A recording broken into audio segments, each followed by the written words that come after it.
The Joe Rogan Experience. The funniest guys to me are guys that do characters, but they're themselves. Yeah. And they talk real, like, you know, and that's why, I mean, you and Burr, you're the same guys on and off stage. You know, when we're talking, sometimes you get silly, sometimes you're serious. Right. Know? Just be yourself, yeah. I know what you're saying. Be sincere. But you can be just as fucking goofy as you want, but don't stay in that. Yeah. It's so hacky to me. It can be. I'm always waiting for someone to do it right, so I don't want to pass judgment. Like maybe one guy comes along and he's in character all the time, but it's fucking hilarious. Oh, it's possible. I just watched Jim Carrey on when he did Andy Kaufman. Yeah. It was fucking amazing. Oh, that was the documentary. No, that was that sprang from that. But right. I was watching the movie last night. I forget what it's called. Something. Man on the Moon.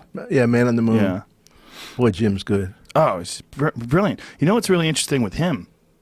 He's taken like a severe psychological and I guess philosophical turn where he's just thought about life and things. He must have had like some psychedelic experiences too. I think so. Sounds like it. Yeah, because he's just talking about like what matters and what doesn't matter.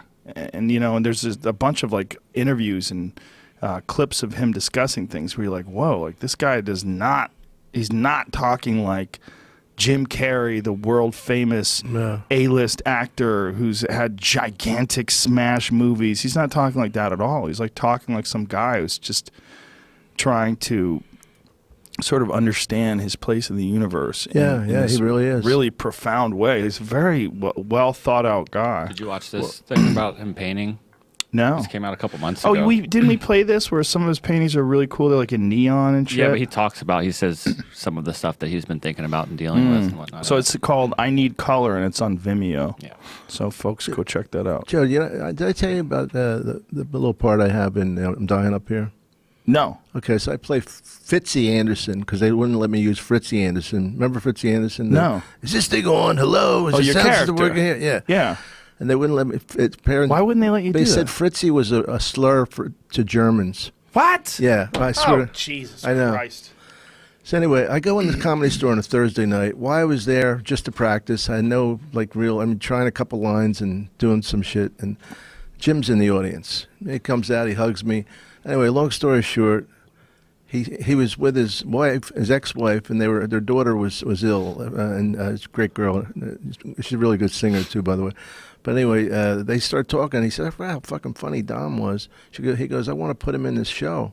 And Melissa goes, "Well, I'll tell you one thing. He's not going to dance for you. If you want him, I'll ask him, but he ain't going to audition." He goes, "I'm not going to make him audition. I've known him for fucking 30 years."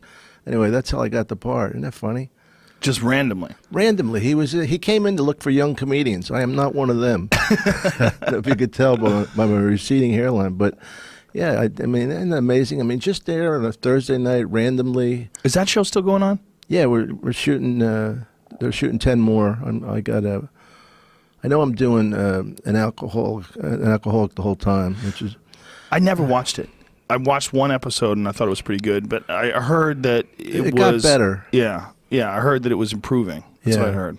Well, you know, all of those things started. Yeah, off do you remember clunky. Seinfeld at the beginning? I remember News Radio, the show I did in the beginning. It was clunky. Yeah, it took a while to really get rolling. Yeah, to get the rhythm, become what it is. Yeah, sitcoms are very difficult. You know, I mean, one of the reasons why people are like, oh, why aren't there any good sitcoms in the air? Well, goddamn, it's hard to do. Well, this is a serious one. Like, I'm kind of the comic relief on this because it's about like comedians, but not like, you know, when we goof around. Hi, show us a Rogan. Right. You don't see hardly any of that. You see them more like jealous of each other, and they're showing the dark side of it. The woman who plays the Mitzi part is Melissa Leo. She won an Academy Award for some boxing movie, I forget. But she's playing Mitzi really serious. And I don't want to say anything, you know, because she's a great actress. But if I were asked to give one note, I would say Mitzi really had a fun side to her. Mitzi, by the way, for those of you that don't know, was the owner of the Comedy Store.